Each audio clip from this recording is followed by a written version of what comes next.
За бүгдээрээ сайн мэцхан шимжлэхээр яг хуваалцж байгаадаа баяртай байна. Энэ удаагийнхаа дугаарын бичлэгийг өмнөх 2 дугаарынхаа цуврал биш арай өөр бичлэг хийх гэж сууж байна. Яагаад гэх юм бол энэ 7 хоногт манай хүн байхгүй Монгол томилтоор явцсан байгаа байхгүй. Тэгээд тийм учраас би 2 хүүхэдтэйгээ нэг их тийм нарийн гой гой мэдээллүүдийг хайж олоод тэгээд харьцуулаад тиймэрхүү мэдээллүүдийг бэлдэх боломжгүй байсан учраас ер нь дээр үеэс хойшоо энэ бичлэгийг хий гэж бодоод явуулсан боловч яг нэг тийм тохиромжтой үе нь олдохгүй байсан учраас жоохон хүлээгээд байсан. Тэгээд тэр болохоор ер нь одоо манай миллениал үеийнхний бага насны жоохон хар бараан дарсамжууд гэх юм да. Тэгээд тэрний нэг болсон нөгөө сүнстэй байшин гэх кино байгаа шүү дээ, тийм. Ju-on гэд англиар болохоор Grudge, The Grudge гэсэн байгаа. Тэгээ энэ кинотой холбоотой өөрийнхөө дурсамжуудыг яриа гэж бодсон. Тэгээд та хэд ч гэсэндээ тиймэрхүү дурсамж байгаа бол доор комент хэсэгт бичээрэй гэж бодож байна. За энэ киноч одоо намайг ямар ч лээс 10 жил мэлд байхад дунд сургууль мургуулийн сурагч байхад юм уу да гарч эхэлж ирсэн шүү дээ.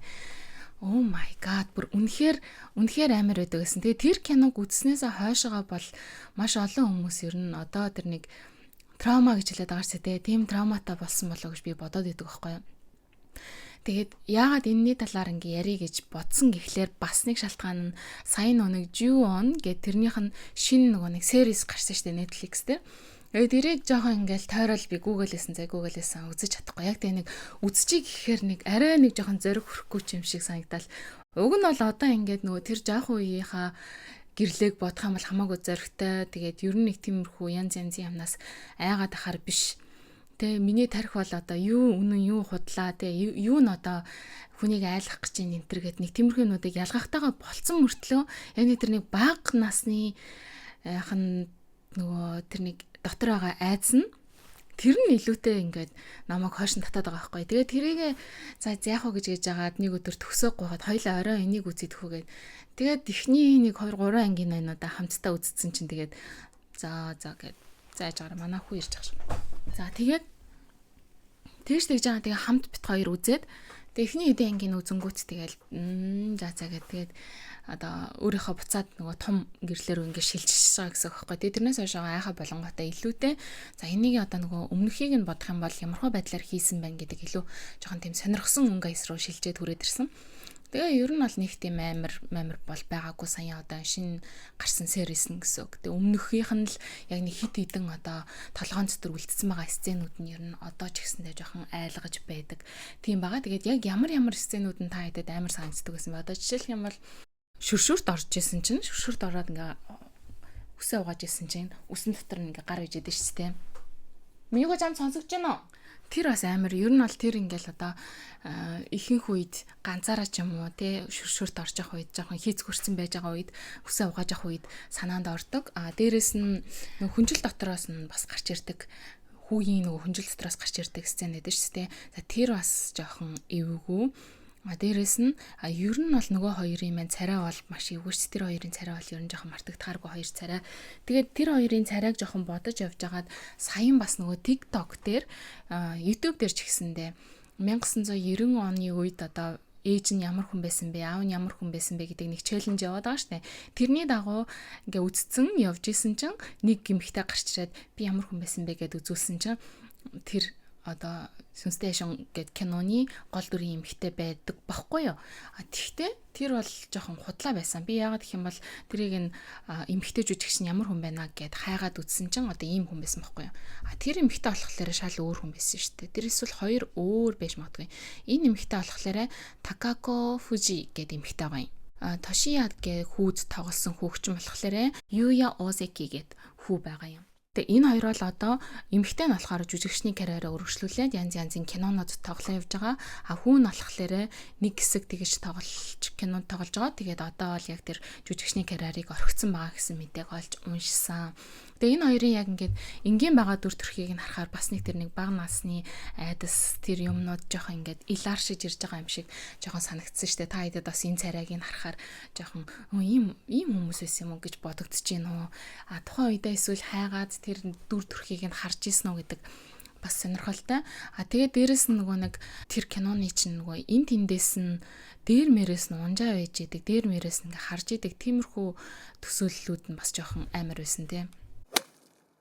Ялангуяа нөгөө Японд хурж ирсний дараагаар жоохон хэсэг бас нэг бодогдсон. Яагаад гэх юм бол одоо тэр кинон дээр гарч байгаа тэр нэг одоо хүүгийн нуугддаг нэг юм жижигхэн шүүгээ мүгэ байдаг ч юм уу те. Тэнгуутаа тэр нэг эмээ нэг бас юм бүтээлэгтээ ширээн доор ороод хөвтчихэд юм а. Тэгсэн чинь тэрэн дотроос ингээ алга болсон байдэн штэ.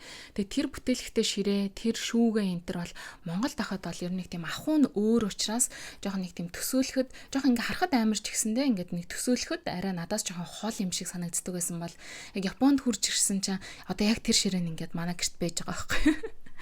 Тэгэхээр чи тэр ширээн дээр ороод ингээ хөлөө хийгээд уг нь алдар чи ингээд амар гоё өвөл юм доороосоо Японд ч амар чихтэй учраас ингээд жиндэж даардаг гэрте байж байгаа та.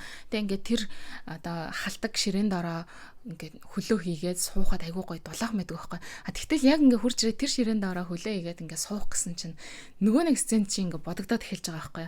Гих мэтэр ингээд нэг амьдралд жоохон юм нөлөөсөн юмнууд амар их байдаг. Тэгэл тэрэн доор ингээ хүмүүс хөлөө хийгээд унтаж мунтчихдээ мэлтэнгууд яг үнийг хэлэхэд тэр дотор нь хөлөө хийгээ суухаар гоё дулаахан мөртлөө тэгээд удаан суух гэхээр нөгөөх нь ингээ бодогдоод жоохон ингээ жирэхэж вэрхэд идэг тиймэрхүү талууд бас байсан. Дээрэс нь одоо тэр шүүгээ байна те.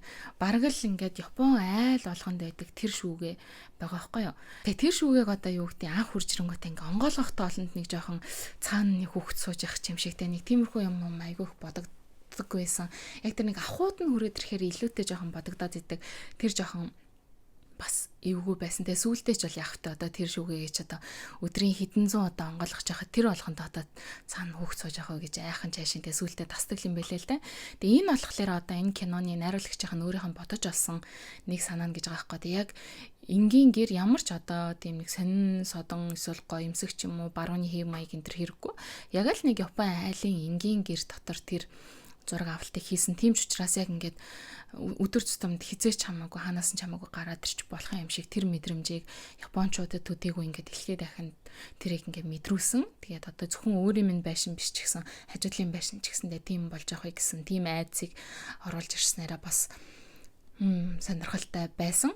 Тэгээд энэ эмэгтэй жүжигчин болон хүү хоёрын талаар бас яг энэ киноныхын талаар сонирхолтой баримт сонсч ирсэн нь юу гэхээр эмэгтэй нь одоо саяны харуулсан энэ жүжигчин чинь өөрөө дуу оруулалтын жүжигчин байгаа байхгүй. Тэгээд дээрэс нь contortionist гэхээр нөгөө манаах нар болохоор уран нуграач гэх юм уу да. Тэгээд тэрэн шиг тийм юм бие янз янзаар хөдөлгөж чаддаг тийм эмэгтэй байсан.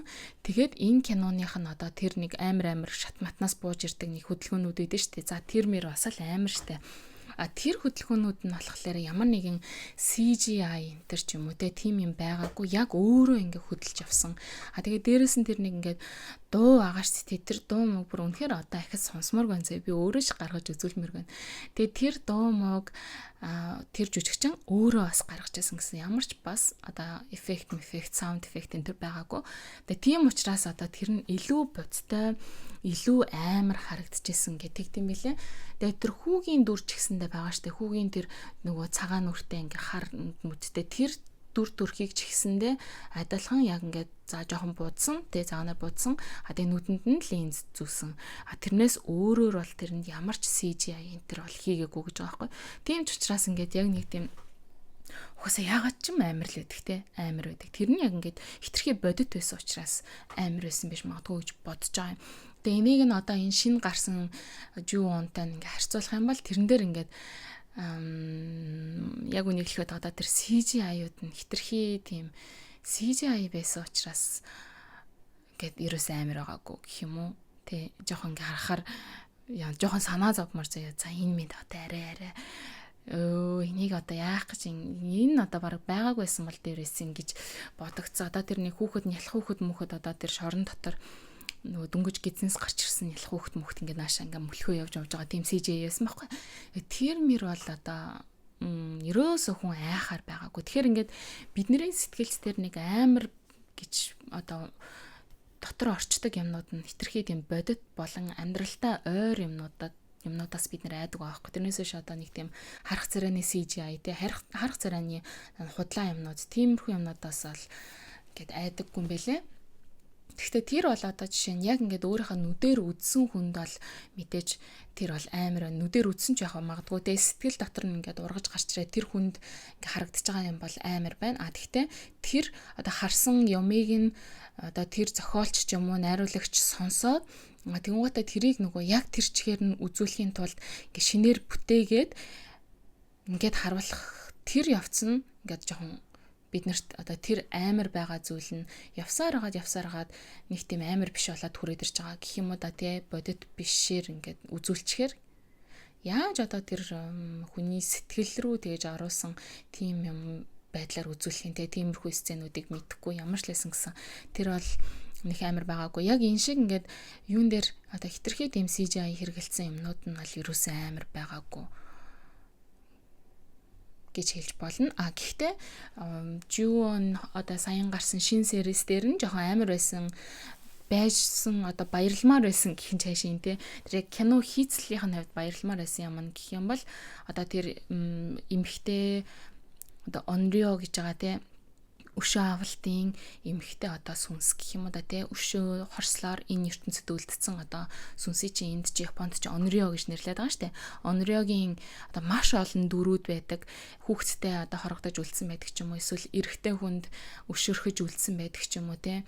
Эсвэл одоо юу гэдгийг ямар нэгэн өш хонзон тэгээд үгүй болцсон тийм эмхтэйчүүдийн сүнсийг Onryo гэж нэрлэдэг байгаа шүү дээ. Тэрний талаарх түүх домгуудыг би бол нэлээд өмнөх дугаарууд дээр 2 3 цуврал бичлэгэрчлүүдээ хийжсэн. Тэгэхээр тэр бичлэгнүүдийг бас үзэх юм бол яг энэ нэг сүнстэй байшин гэдэг байгаа киноны эмхтэй дүрийнхэн талаар Японы тэр нэг домог хүмүүсийн сэтгэлд үлдсэн байдаг тэр ямыг нь бас ойлгоход дэмтэй болж магадгүй гэж бодож байна. Тэгэхээр тийм Onryo-гийнхоо дүрийг гаргахтаа хитрхийн амар болох гэж хичээгээгүй.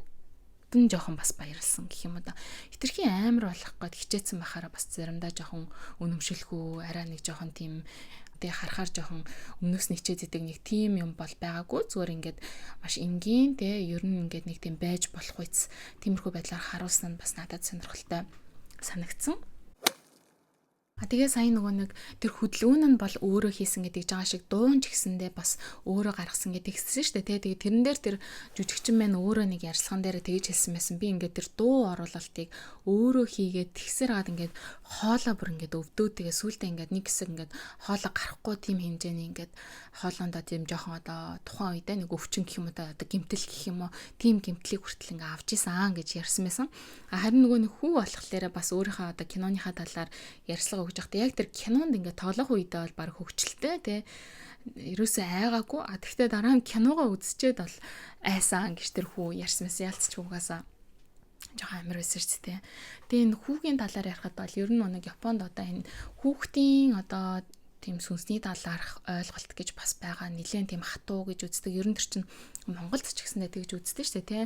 Үздэг. Тэгээд жоохон хатуу байдаг учраас илүүтэй ойлгомжгүйтэй яг юу хүсэж байгаа, яаж байгаа энэ төр нь ойлгомжгүй хүүхдийг одоо аргалахад тий яхад жоохон хэцүү байдаг энэ төр гэж тэгэж бас ярьдсан байлээ. Тэгээд энэ сэдв рүү бол би жоохон орхоос айдаг учраас ингээд жоохон орхисон. Тэгээд дээрэс нь одоо энэ киноны миний амьдралд нэг нөлөөсөн зүйл гэх юм бол одоо би Японд хурж ирээд ингээ байр түрээслэх тоолондоо жоохон тийм айцтай тий одоо нөгөө киног чинь амьдаар үзчихвээ гэсэн тий худалч хүнд нэрээ тэгтээ тоглоомчгүй бас тэр чинь бодгол ястай асуудал гэж боддог. Тийм учраас ер нь одоо тэр агентаасаа гэх юм уу да тий ер нь янз юм байхгүй зтэй энтер гэж ер нь бол жоохон шууд асууж байсан. Тэгсэн чи хамгийн анхны байран дээр бол ерөөс тийм мэдхгүй тийм байхгүй энтер гэж тэгэж хариулж байсан. Тэгээ дараачих дээр бол нэг тийм асуугаагүй. Тэгтээ бол угаасаа ингээд тэгээ ер нь мэдрэгдэхэд бол тийм янз юм бол мэдрэгдээгүй.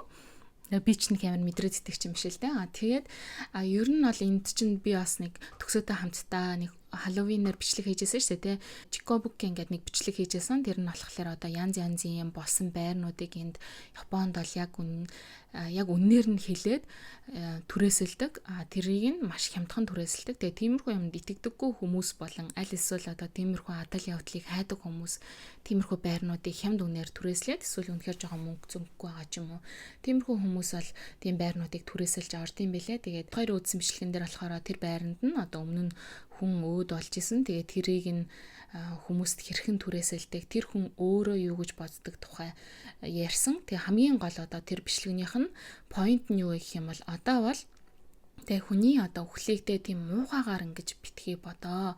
Хүндэтгэх ёстой тийм зүйл болохоос биш тэр хүний одоо үхлэлийг нь хитрхи муухай зүйл болгож хар бараан тийм зам татуулахгүйгээр бид нэр одоо энэ байр байшинг шинээр засаж янзалж те одоо яг үнийг хэлэхэд баг байр болгон л ямар нэгэн тиймэрхүү түүх домогтой ингээд байгаа. Ялангуяа Японд бол те тийм юмд арай жоохон өөрөөр тэгээ шинэ үеийн сэтгэлгээгээр хандах цаг болсон энэ гэсэн тиймэрхүү поинттай байсан санагдаж байна. Тэгээд одоо энэ Японд ч гэсэндээ амьдарч байгаа монгол хүмүүс бас янз янзын ярьсан юмнууд одоо Japan зармаар гэдэг нөгөө Японд амьдардаг монголчуудын групп интер дээр тиймэрхүү юмнууд ер нь байдаг шээ тий.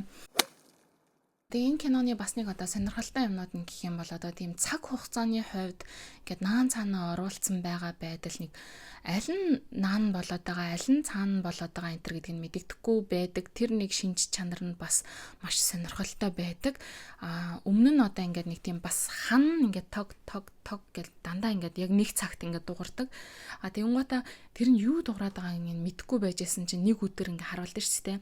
Тэр нь одоо өмнө нь амьдарч идэх ч үлээ дараа нь амьдарч идэх ч үлээ хүн дээрээс нь ингээд боомлцсон. Тэгээ тэргөөрө хөлөөрөө ханыг ингээд цогч байгаагаа ингээд нүдэнд нь харуулдаг.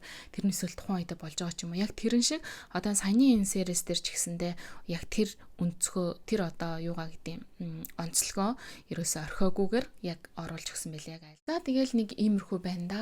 Ер нь гэхдээ ингээд миний одоо юу гэдэг юм жоохон аимшигын юмны талаарх ер нь нэг одоо энэ ертөнцийн хардаг түүх гэх юм бол жоохон бахтай би болохоор байрны гадаа тийм аимшигын юмнууд амар их ярьж суудаг. Тэгээд гэр бүл болон хамаатаныхаа ах эгч нартай ч юм уу хөдөө мөдөө очингуудаа ингээл банз ч юм уу мод зотон дээр ингээ хүүхдүүд бүгдээрээ тойроод юм яриасаад шүү дээ. Тэрэн дээр ингээ би хамгийн голтон суугаад одоо та эд юм ярьж өгч байгаа юм шиг тиймэрхүү нөгөө цээжилсэн түүх мөхүүд амар их ярьж өгдөг. Тэгэл орой олонгот манай тэр хавийн хүүхдүүд бөөндөө цогцлраал гэрлээгээр аимшиг юм яриулъя гэл. Тэгэл би одоо тэр нь яасан ч дуустдаггүй.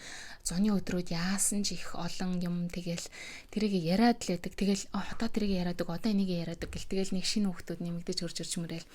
Би ч одоо багасаа жоохон storytelling-тэй юм ярьдаг тийм хүүхдээсэн байхгүй.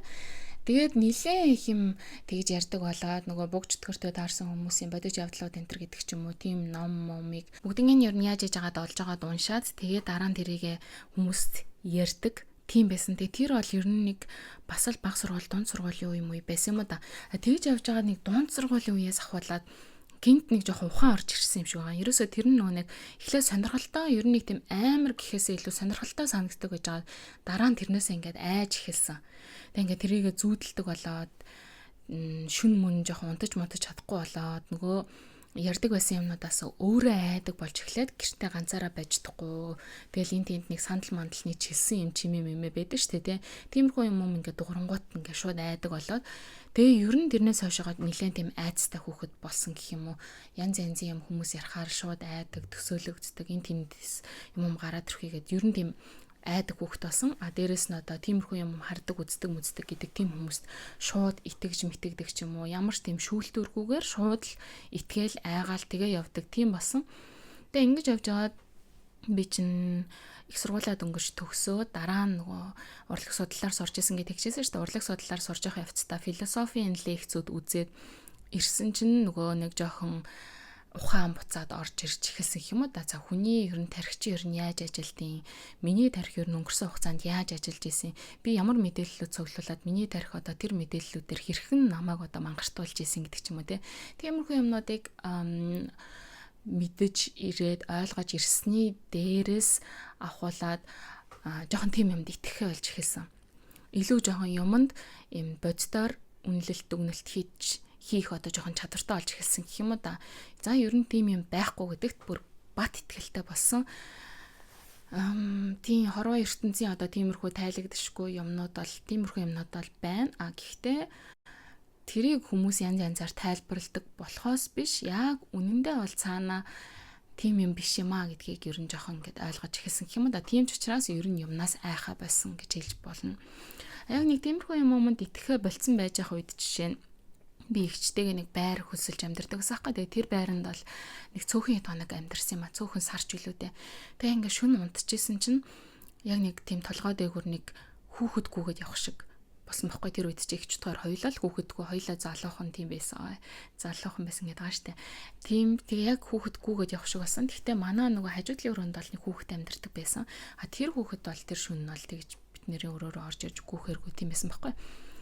Тэгээд тэр үйл явдал ингээ болсонны дараа бол би үнэхээр хуучин гэрлээ байсан бол хөтлөө явах байсан. Тэр байранд дахиж баймарг санагдах байсан. Тэгтээ тэрний маргааш өглөө нь босч ирээд би миний тарих яаж ажилласан бах уу гэж бодсон.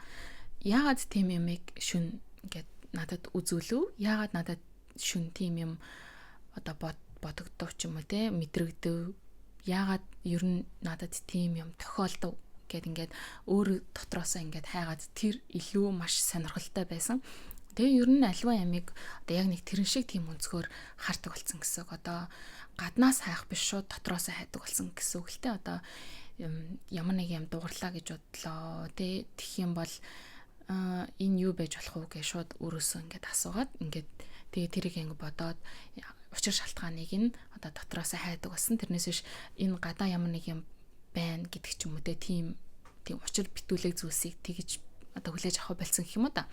Тэгээд ер нь бүр үнэхээр 100% итгэхээ болсон. За тэрнээс хойшоо бол ингээд амьдрал бүр үнэхээр тийм эрх чөлөөтэй айдасгүй бүр үнэхээр тийм нэг тийм чөлөөлөгдсөн мэдрэмжтэй болсон. Юунаас ч айхаа болсон.